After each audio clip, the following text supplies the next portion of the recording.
എല്ലാവർക്കും എൻ്റെ പുതിയ വീഡിയോയിലേക്ക് സ്വാഗതം. ഇന്ന് ഏട്ടൻ കുറച്ച് കപ്പ വാങ്ങിക്കൊണ്ട് വന്നിട്ടുണ്ടായിരുന്നേ. അപ്പോൾ നമുക്കത് വെച്ചിട്ട് പാൽക്കപ്പ ഉണ്ടാക്കാം.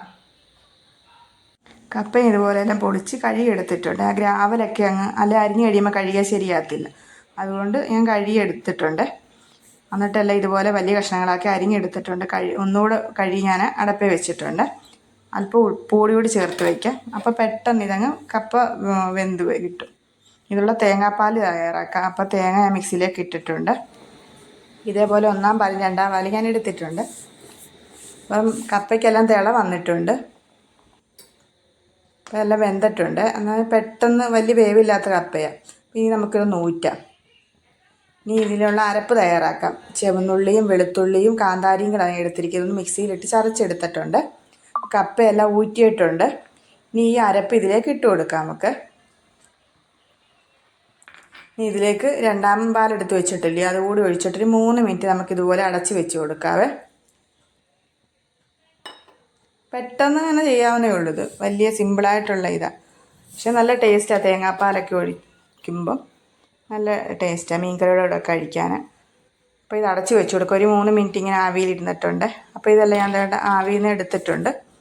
അപ്പോൾ ഇനി നല്ലൊരു കട്ടിയുള്ള തവി കൊണ്ട് ഇതൊന്ന് ഉടച്ച് കൊടുക്കാൻ ഇതേപോലെ ഉടച്ചെടുത്തിട്ടുണ്ട്. ഇനി ഇതിലേക്ക് നമ്മുടെ ഒന്നാം പാലുണ്ടല്ലോ, കട്ടപ്പാൽ, അതെടുത്ത് ഇതിലേക്ക് ഒഴിച്ച് കൊടുക്കാം. ലാസ്റ്റ് ആ തേങ്ങയുടെ കൊന്ത് വന്ന് അതാണ് ഞാൻ മാറ്റിയേ. അപ്പോൾ ഇതിലേക്ക് ഒഴിച്ച് കൊടുക്കാം. എന്നിട്ട് ഇതൊന്ന് നല്ലവണ്ണം ആ തവി കൊണ്ട് തന്നെ നല്ലവണ്ണം ഒന്ന് ഉടച്ചു കൊടുക്കുക. ചില ഇതൊക്കെ ഒന്ന് ഇതായിട്ട് കിടന്ന് നമുക്ക് കടിക്കാനൊക്കെ നല്ല ഇതായിരിക്കും, വലിയ ചെറിയ ചെറിയ കഷ്ണങ്ങളൊക്കെ. അപ്പോൾ ഇതുപോലെയെല്ലാം ഉപ്പൊക്കെ ആവശ്യത്തിന് ചേർത്ത് കൊടുക്കണം. അങ്ങനെ എല്ലാം ഉടച്ചെടുത്തിട്ടുണ്ട്. ഇനി നമുക്കിതിലേക്ക് കടുക് താളിച്ചൊഴിച്ച് കൊടുക്കാവേ. അപ്പോൾ ഇതിനായിട്ട് ചുവന്നുള്ളിയും വറ്റൽമുളകും കറിവേപ്പിലയും എടുത്തിട്ടുണ്ട്. ഇതേപോലെ ഒരു പാത്രം അടപ്പത്ത് വെച്ചിട്ടുണ്ട്. ഇതിലേക്ക് വെളിച്ചെണ്ണ ഒഴിച്ച് കൊടുക്കാം. വെളിച്ചെണ്ണ ഒഴിച്ചതിന് ശേഷം ഇനി 1 സ്പൂൺ കടുക് ഇട്ട് കൊടുക്കാം.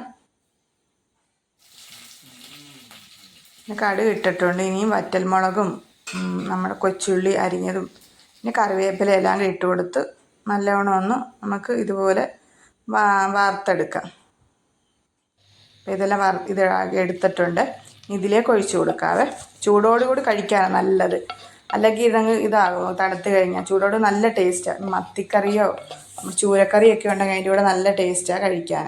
അപ്പം ഞാൻ ഇന്നിവിടെ ചൂരക്കറിയാണ് എടുത്തിരിക്കുന്നത്. അതിൻ്റെ കറി അടപ്പേക്കണം തിളയ്ക്കുന്നുണ്ട്. അപ്പം ഇതേപോലെ നിങ്ങളും ഉണ്ടാക്കി നോക്കണേ. അടിപൊളി ടേസ്റ്റാണ്. എൻ്റെ പാൽക്കപ്പയുടെ റെസിപ്പി എല്ലാവർക്കും ഇഷ്ടപ്പെട്ടു എന്നായിരിക്കും. നിങ്ങളെല്ലാവരും ഇത് ഉണ്ടാക്കി നോക്കണം. അപ്പോൾ അടുത്തൊരു വീഡിയോയിൽ പുതിയ വിശേഷങ്ങളുമായി എത്തുന്നവരേക്കും ബായ്.